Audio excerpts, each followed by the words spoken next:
Over the past several years, massive financial institutions have quietly developed a deep interest in where your dog sleeps.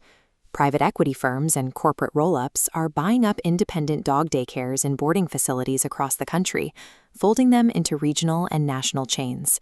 For a local business owner who has spent decades building a brand, significant profit. What happens after the paperwork is signed is rarely advertised. The new corporate parent has investors to repay and aggressive margin targets to hit.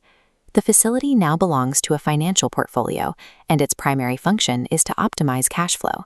This chart demonstrates the operational reality of that optimization. When corporate owners mandate margin targets climb sharply, the budget to sustain high care and staffing levels collapses. Staffing is trimmed, prices increase, and the personal touch vanishes in favor of efficiency. The corporate playbook treats a relationship-based community service as an exercise in financial optimization. Down in Round Rock, Texas, a 21,000-square-foot facility called Hip Hounds has been operating continuously for 20 years. It has remained entirely owner-operated for every single one of those years. As the pet care industry consolidates, the owner of Hip Hounds, Michael Mayer, has had the same conversation with private equity buyers on multiple occasions. Each time a roll-up firm makes an offer to acquire his single-location business, he turns them down. Mayer's decision to keep the business independent stems from a belief that the private equity model will inevitably degrade the care standards his clients expect. Mayer bought Hip Hounds from its original founders with the specific goal of protecting a 20-year reputation.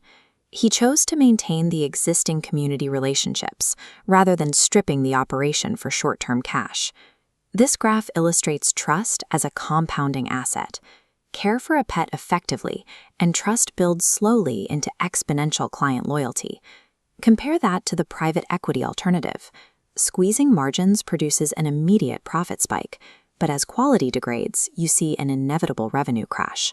The two lines head in completely opposite directions.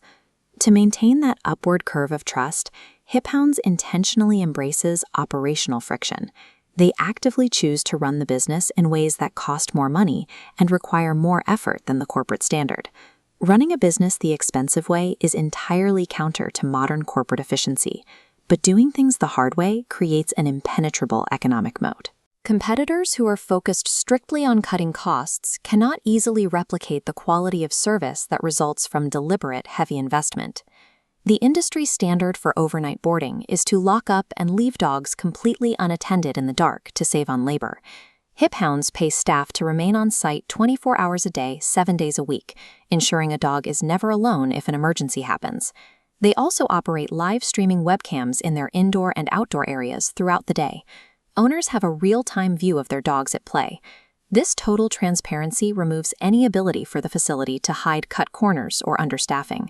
Furthermore, they refuse to rely on the standard crate and rotate method, where dogs are caged for most of the day. Instead, they dedicate 6,000 square feet of climate-controlled indoor space and 15,000 square feet of outdoor yards for dogs to run and socialize continuously. Before any of this happens, every new dog must pass a strict, mandatory free evaluation day.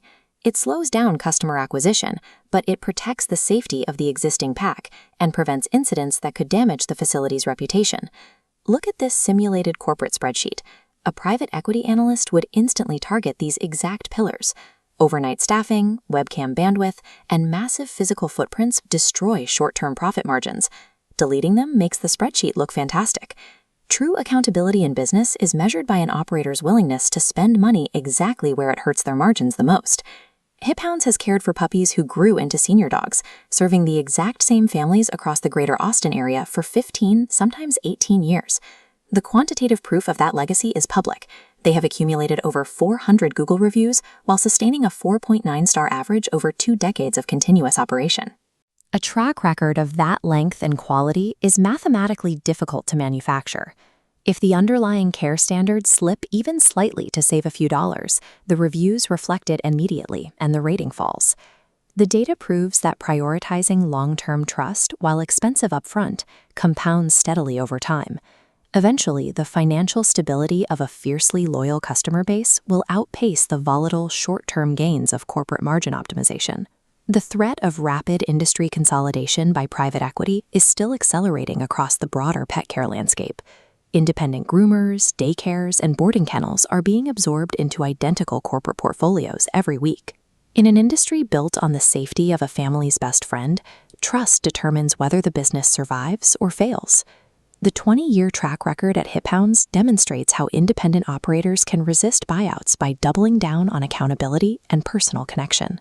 In an era of corporate scale and efficiency, staying independent and doing things the hard way provides a level of security that a national chain cannot match.